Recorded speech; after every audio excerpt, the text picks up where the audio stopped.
In a small Nigerian village in the west, a mysterious discovery was made on a fateful morning. The villagers were going about their daily routine, tending to their farms, trading at the markets, and preparing for the day's festivities, when they stumbled upon a baby girl, no more than a few days old, abandoned in the local dumpster. The villagers were shocked and outraged, wondering who could have committed such a heartless act. Some of them were even moved to tears, while others were consumed by anger. The village elder, Chief Babalola, immediately called a meeting to discuss the situation and decide the fate of the abandoned child. The villagers gathered at the village square, their faces filled with concern and curiosity. Chief Babalola stood before them, his eyes scanning the crowd as he began to speak. My dear brothers and sisters, we are gathered here today to address a situation that has shaken our community to its core. The innocent child abandoned in the dumpster needs someone to be in charge of her. Among the crowd that had gathered at the village square was a childless woman named Eniola. She had been trying to conceive for years, but to no avail. Her husband, the loving and supportive man, had passed away a few years ago, and she had lost all hope of becoming a mother. The pain of her loss still lingered, but seeing the abandoned baby girl sparked something within her. She felt an instant connection to the child, as if she had been waiting for this moment her entire life. Eniola's heart swelled with compassion as she gazed at the baby's innocent face. She knew she had to act fast, as the child's life depended on it. Without hesitation, Eniola approached Chief Babalola and expressed her desire to adopt the baby girl. "Sir, I want to take care of this child," she said, her voice filled with conviction. "I have always wanted to be a mother, and I feel a deep connection to this baby. I promise to provide her with a loving home and give her the best life possible." Eniola's decision was met with a mixture of reactions from the villagers. Some of them were skeptical and wondering if she was ready to take on the responsibility of raising a child alone. Others were supportive, praising her kindness and generosity. Chief Babalola, however, was impressed by Eniola's courage and selflessness. He knew that she had a good heart and would provide a loving home for the baby girl. After some deliberation, Chief Babalola agreed to let Eniola adopt the child, and the villagers began to make arrangements for the adoption process. As Eniola took the baby girl into her arms, she felt a sense of joy and fulfillment she had never experienced before. She named the baby girl Oyindamola. Eniola was determined to give Oyindamola the best life possible, and she worked tirelessly to provide for her. She started a small business selling traditional crafts, which helped her earn a decent income. She also made sure Oyindamola received the best education available, encouraging her to pursue her dreams and never give up on her aspirations. As Oyindamola grew older, she proved to be an exceptionally bright and curious child. She excelled in school. Things were really going well until tragedy struck. Eniola fell terribly ill, and Oyindamola's world was turned upside down. She was at a loss, watching her mother's condition deteriorate with each passing day. Oyindamola rushed Eniola to different hospitals, seeking the best medical care. But despite the efforts of the doctors, Eniola's health continued to decline. Oyindamola was at the loss of what to do. She begged God to take her in place of her mother. She remembered the story of her birth. Eniola was the only person who had given her a chance to life. Oyindamola had gone to get a cup of water for her mother. When she met her lifeless body, she screamed and cried. Now she was alone in this world. As time went on, she began to pick the pieces of her life. She hawked in the streets during the weekends and sold petty items in school to be able to fend for herself. Despite the hardships, Oyindamola's determination and resilience only grew stronger. She was very brilliant and was given a scholarship to study medicine in school. She specifically chose this course so as to find a cure for some certain ailments and the one that had taken her mother's life. Oyindamola's passion for medicine drove her to work tirelessly, and she quickly rose to the top of her class.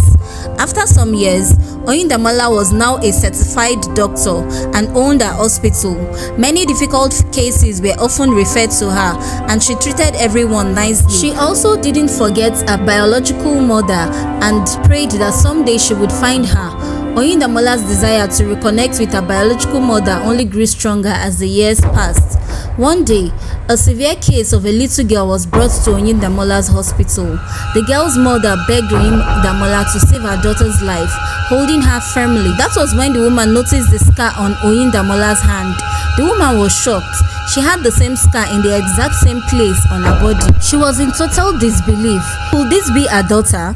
She inquired from Oyindamola as to how she got the mark, and Oyindamola told her that she had always had it from birth. And then she proceeded to tell Oyindamola that she once had a daughter, a precious little baby girl she had thrown away in a dumpster in the dead of the night. The woman's voice cracked as she spoke, and her eyes welled up with tears. She explained that the baby girl had a distinctive mark on her hands, a unique birthmark that set her apart.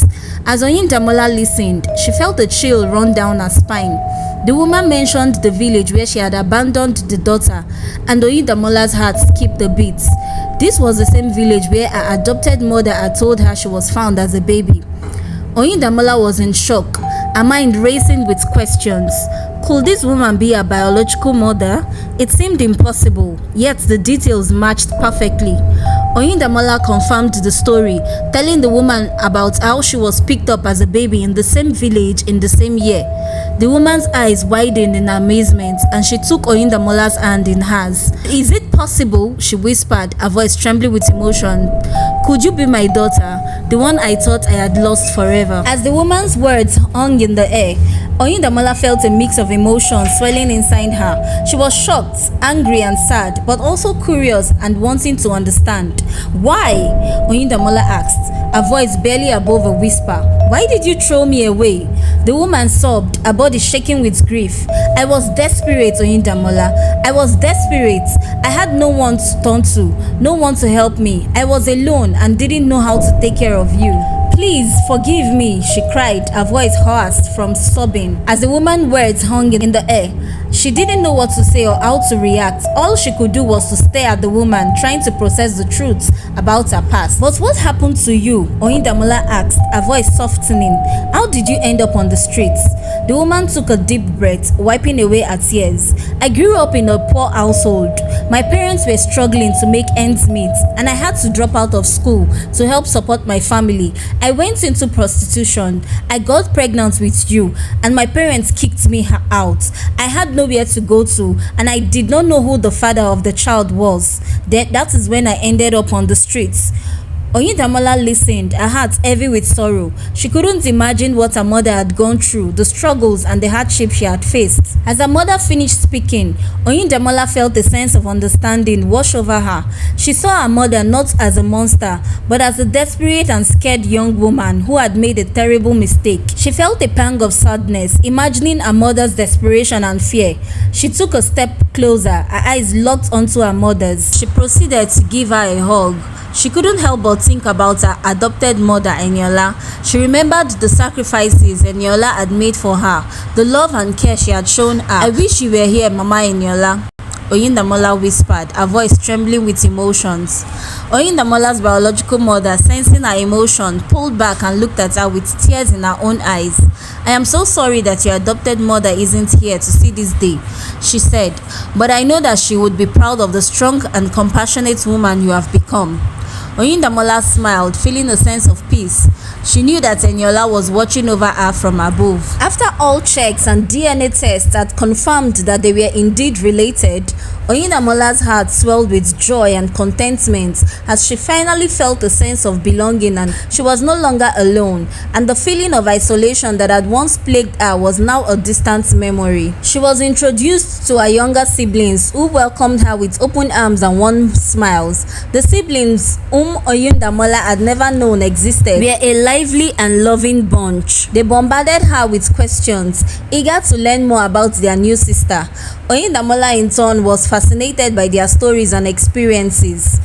Despite the newfound connections, Oyindamola's thoughts often drifted back to Mama Eniola, the selfless woman who had taken her in as her own. She remembered the way Mama Eniola's face would light up with a smile, the way her eyes would sparkle with kindness, and the way her arms would envelop her in a comforting hug. Oyindamola's eyes welled up with tears. Forever grateful, she whispered a silent prayer of thanks to Mama Eniola, knowing that their bond would remain unbroken even in the afterlife, and she was determined to cherish and honor the love that Mama Eniola had shown her.